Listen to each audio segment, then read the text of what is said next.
కాలాలు ఎన్ని మారినా సత్యం మాత్రం నిలకడగా ఉంటుంది, నిఖరమై ఉంటుంది. అదే ధర్మం. కృతయుగంలో న్యాయం ధర్మం పరిఢవిల్లితే త్రేతాయుగంలో ధర్మం న్యాయం స్నేహితమై వెలిగిపోయాయి. అదే ద్వాపరంలో కలహాలు పొడసూపి న్యాయం ధర్మం మధ్య కలతలేర్పడ్డాయి. ఇప్పుడు నడుస్తున్న కలియుగంలో ధర్మం న్యాయాల మధ్యనే వైరం ప్రబలిపోయింది. ధర్మం అలౌకికమైనదైతే న్యాయం ప్రాపంచికమైనదిగా భావిస్తారు. ధర్మాన్ని మనం రక్షిస్తే ధర్మం మనల్ని రక్షిస్తుంది అన్నది హితోక్తి. అలాంటి ఉత్కృష్టమైన హైందవ ధర్మ పరిరక్షణ కోసం, సనాతన ఆధ్యాత్మిక ధార్మిక రక్షణ కోసం నడుం కట్టింది తిరుమల తిరుపతి దేవస్థానం. గజం కేవలం 15,500 రూపాయలతో 150 గజాల భూమి కేవలం 23 లక్షలు మాత్రమే. కొత్త ఆలోచనలతో సరికొత్త పంథాలో తన నడకను మొదలు పెట్టాలని నిర్ణయించింది. ఇందుకు వేద వరేణ్యులు, పీఠాధిపతులు, మతాధిపతుల సూచనలను పరిగణలోకి తీసుకుంటూ అడుగులు వేయాలని తీర్మానించింది. అదో ధర్మ యజ్ఞం, ధర్మ పరిరక్షణ రాజసూయం. సనాతన సంస్కృతిని కాపాడుకునేందుకు చక్కటి చిక్కటి నడతను నేర్పేందుకు ఆలయాలు ఆలవాలుగా నిలిచాయి. వేదం ఓ నాదంలా ప్రవహించింది. ఆచార్య వ్యవహారాలు అద్భుతంగా అలరారాయి. వినయం విధేయత, పెద్దల కడ గౌరవం, దైవభక్తి నిక్కమై నిలిచాయి. కాలానుగుణంగా వాటన్నింటిలోనూ మార్పులు గోచరమవుతున్నాయి. ఈ పరిస్థితుల్లో ధర్మ పరిరక్షణకు, సత్యానికి పెద్దపీట వేస్తూ తిరుమల తిరుపతి దేవస్థానం ఓ బృహత్తర యజ్ఞాన్ని ప్రారంభించింది.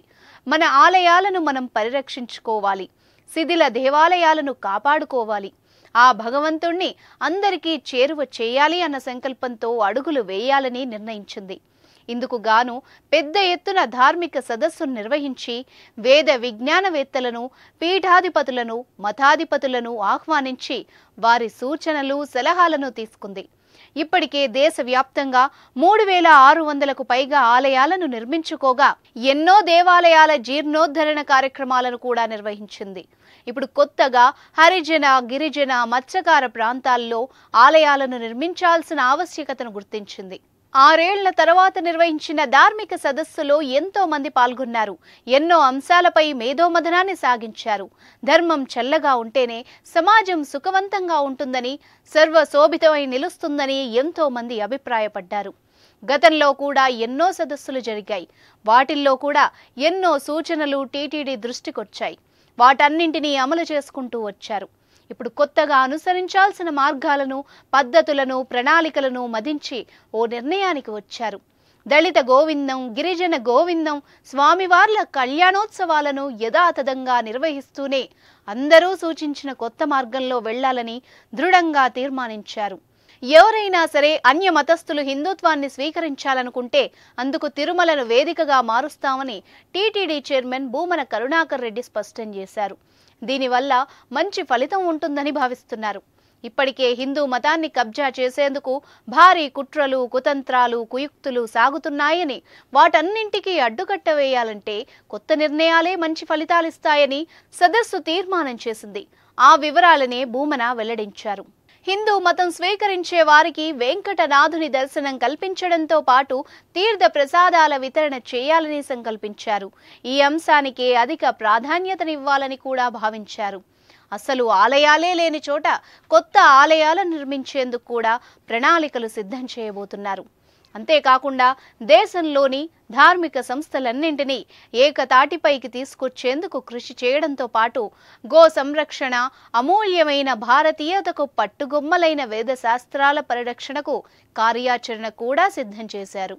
మానవీయ విలువలను పరిరక్షించినప్పుడే సమాజంలో పెను మార్పులు సంభవిస్తాయని, ఇందుకు అందరి సహకారం, సాయం అవసరమని టీటీడీ భావిస్తోంది. 3 రోజుల పాటు నిర్వహించిన ధార్మిక సదస్సులో 25 మంది స్వామీజీలు పాల్గొని హైందవ ధర్మ పరిరక్షణలో టీటీడీ పాత్రను కొనియాడారు. భవిష్యత్తులో మరెన్నో కార్యక్రమాలతో హైందవ సంస్కృతి విలసిల్లేలా చేయాలని అనుగ్రహ భాషణం చేశారు. ఇందులో తమకెలాంటి అనుమానం లేదన్నారు.